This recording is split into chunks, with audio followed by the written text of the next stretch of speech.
Two teachers are suing Lee County School Superintendent Dr. Denise Carlin in federal court, alleging she violated their constitutional rights to free speech. The two were disciplined after making comments on social media about the killing of conservative commentator Charlie Kirk. According to court filings, teacher Brooke Wold claims that she received, quote, unconstitutional retaliation for her Facebook posts. Wold wrote, quote, I pray Charlie receives whatever God sees fit. And, quote, remember Charlie did say some gun deaths are worth it. In another post she wrote, well, sounds like he made a sacrifice that was worth it to him. Wold and two other teachers who made comments regarding Kirk were suspended without pay or benefits in October.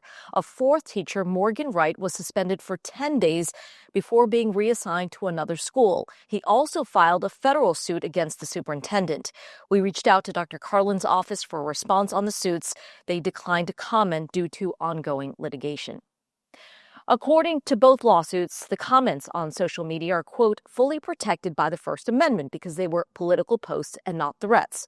Florida's Education Commissioner, Anastasios Kamoutsas, said threats are not protected speech and that teachers should be held to a higher standard.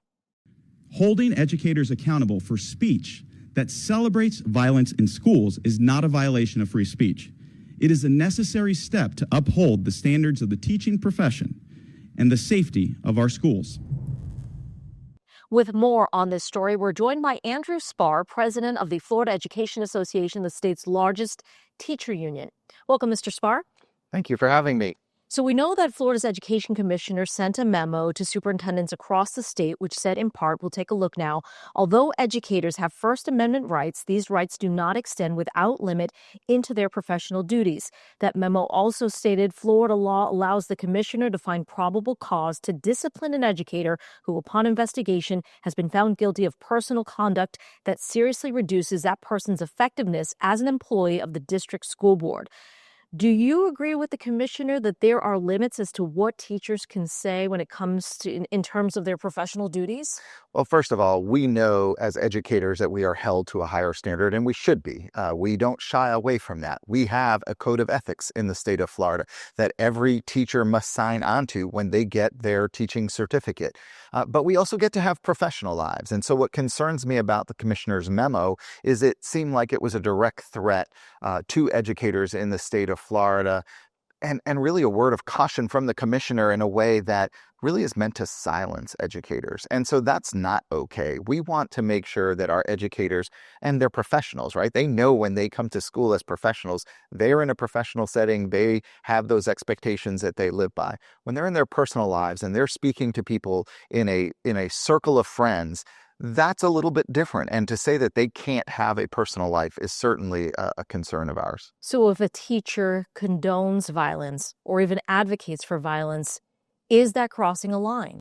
So what we've seen across the state in a lot of cases is people making comments, educators making comments that the commissioner has deemed to be problematic. Now, here's a couple of things I want to say about that. The commissioner is not the investigator, the judge, and the jury in this case. There is a process in Florida. If an educator does something outside of work, which impacts their ability to do their jobs effectively at work, that is what the standards say in the state of Florida for educators. And so what we want to make sure is that those educators, one, if they say something, that there's a fair process. And that fair process means that there are investigators in the state who investigate an accusation. They then bring a recommendation to an independent commission, the Florida Professional Practices Commission, which ultimately looks at the whole scenario and makes a determination. And we trust that process, and we want that process to be followed. So if a teacher were to promote or condone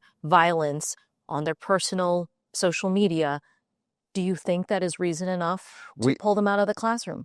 We do not encourage any of our educators to ever condone or promote violence. But we have to remember that what the commissioner has been talking about, and I've seen a lot of the posts that the commissioner has complained about or that others have complained about, the question becomes, are they really condoning violence? And I think in a lot of those cases, we would find out they're not. Andrew Spar, thank you very much. We appreciate your time. Thank you. Thanks so much for watching, and make sure you download the WGCU app for more content, including extended interviews, documentaries, and all of your favorite WGCU programming.